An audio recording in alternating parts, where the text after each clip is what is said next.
Comme au niveau de la cheville, l'attelle cruropédieuse latérale est une alternative à l'attelle postérieure lorsque la mobilisation du patient est difficile ou douloureuse, ou pour donner accès à un pansement par exemple. Le jersey est mesuré sur le patient, à la même longueur que pour la confection d'une attelle postérieure.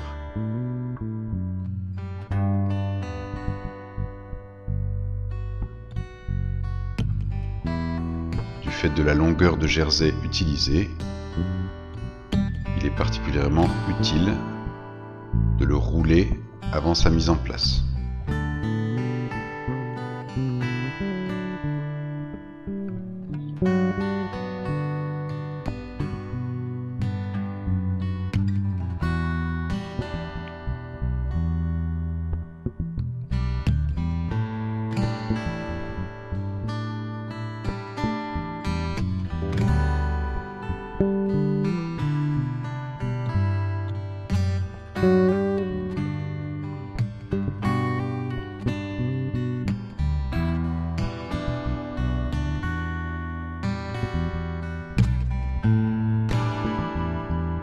La longueur de l'attelle est mesurée sur le patient. La longueur nécessaire est la même que pour la confection d'une attelle postérieure.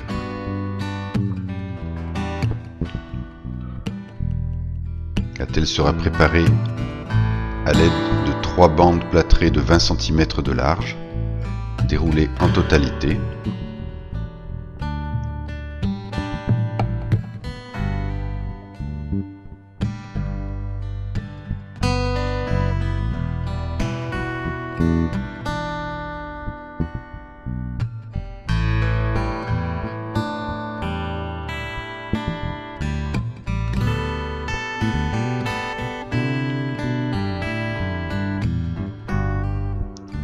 Il n'est pas nécessaire de l'élargir dans sa partie proximale autant que pour la confection d'une attelle postérieure.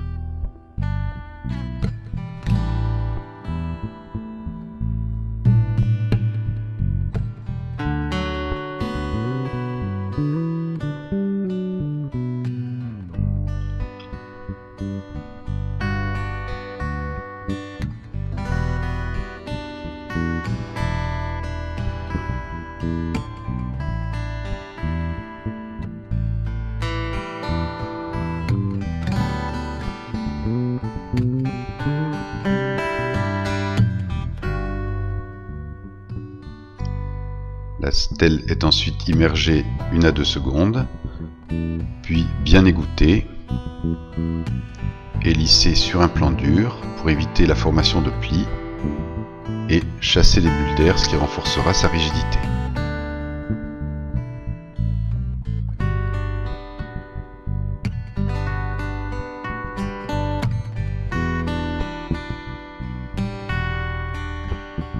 Elle est ensuite positionnée sur la face latérale de la cuisse de la jambe et de la cheville.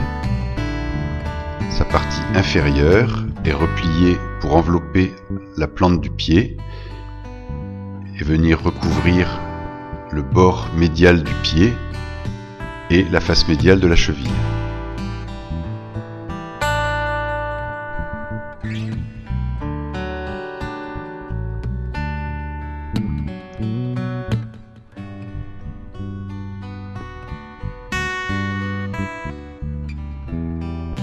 Celle-ci doit être maintenue à 90 degrés de flexion durant toute la confection de l'attelle.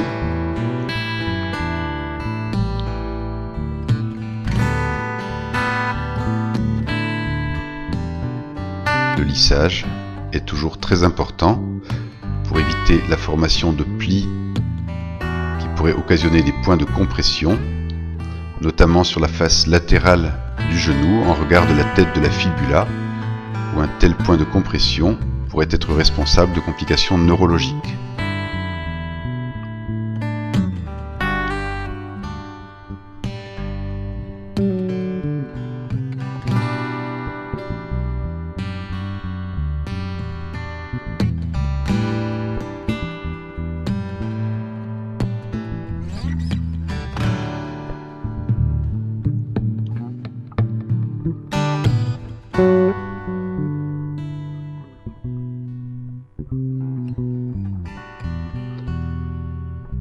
Enfin, lorsque le plâtre aura commencé à durcir, on pourra terminer l'appareillage par la mise en place d'une bande de type Velpo.